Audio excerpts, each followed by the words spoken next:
Friday afternoon to you. I am Dylan Ratigan, and today's big story: where there is smoke, my friends, there is fire. From Senator Coburn, Senator Udall, Senator Whitehouse, Lawrence Lessig, Russell Simmons, Deepak Chopra, John Resnick of the Goo Goo Dolls. The list goes on. The chorus gets louder.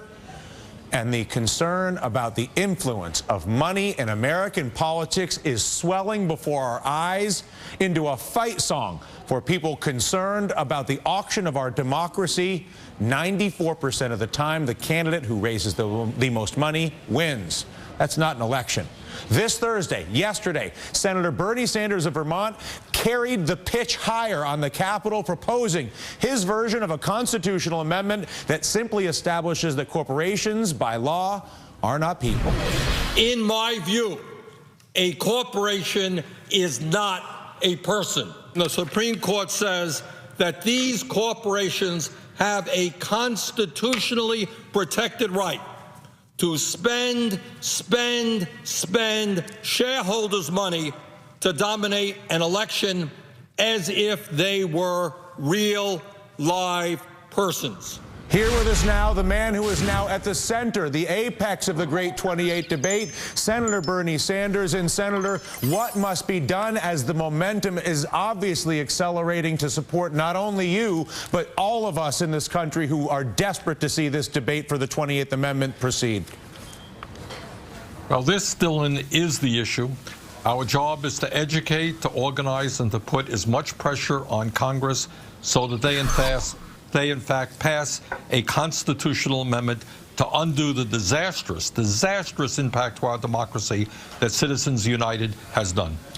Connect it to the kitchen table. If I'm sitting there looking at this election year and I'm worried about health care for my grandmother, I'm worried about asthma in my daughter, I'm worried about heating oil in Vermont, how does money and politics relate? Here's what it is. Right now, and I think many people may not understand this, because of this Citizens United 5-4 Supreme Court decision, you can have a group of billionaires, a group of corporate executives sitting around the room, and they're going to say, look, here's a guy in California, here's somebody in Nevada, here's somebody in Oregon who's opposing our interests. They want to protect the middle class and working families. They don't want to give the rich tax breaks. They don't want to end Social Security or Medicare and Medicare. We have got to defeat that person. All right, I want you to put $20 million into California, $15 million in Oregon, $10 million into Ohio. They do this, Dylan, without disclosure. So somebody goes home, they turn on their TV, there's an ad by Citizens for a Better America or whatever, attacking a candidate or supporting another candidate.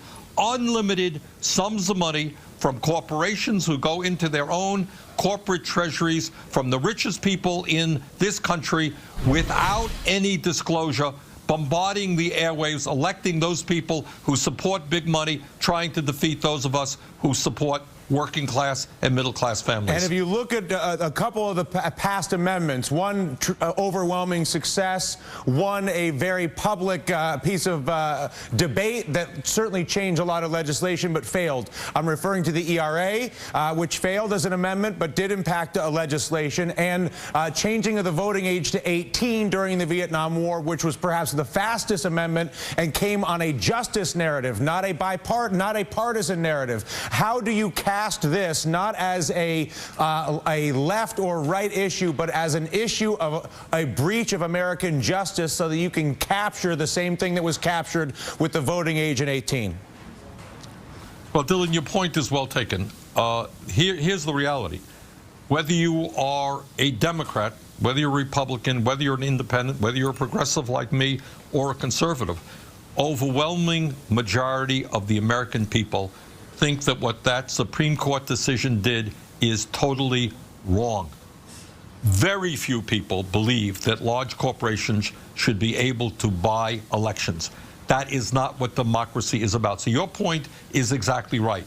What we have to do right now is to build on the frustration and the anger that the American people feel about money in politics, about this disastrous Citizens United decision, and move toward a day when we're going to have a democracy where one person, one vote is what it's about, and not see our politics dominated by corporate interests or billionaires. Do you have confidence that you can enroll a conservative senator to join you in co-sponsoring the amendment that you introduced this week? Well, we're going to try. And I want to tell you something, Dylan, if I can do a little self-promoting here. We have a website, sanders.senate.gov. We put up a petition yesterday, 1 day ago. We have over 40,000 signatures in 1 day. So I think the word is out, and I think there are some honest conservatives who understand that in American democracy, our people historically have fought and died to preserve democracy, the right of the people to rule, not the right of a handful of billionaires to decide who's going to get elected.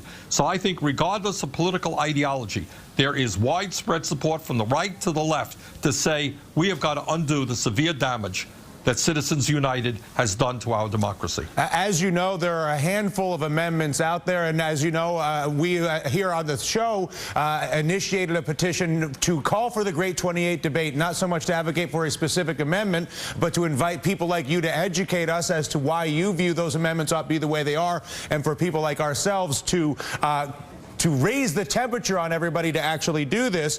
It's clear that corporations are not people in your language. I'm interested in your assessment of the debate around whether money is speech, which seems to be the other half of any of these conversations. No. The idea that if somebody is a billionaire, they can have unlimited ability to impact an election, whether it's Senate, House, mayor's election, presidential election, that is not what democracy is about. All of us believe in the First Amendment. We all believe in freedom of speech. I take that very, very seriously. But freedom of speech does not mean the right of billionaires to buy elections. Dylan, a moment ago you asked me what the real-world impact of Citizens United and money in politics is about. I'll tell you what it's about. When somebody in the United States Senate has to go up to the table and cast a vote, and you're sitting there and thinking, if I vote against the interest of Wall Street, if I vote against the interest of the military-industrial complex, if I vote against the insurance companies or the drug companies, will I go home next week and find millions of dollars of ads bombarding my state against me because I cast that vote? Maybe I shouldn't cast that vote.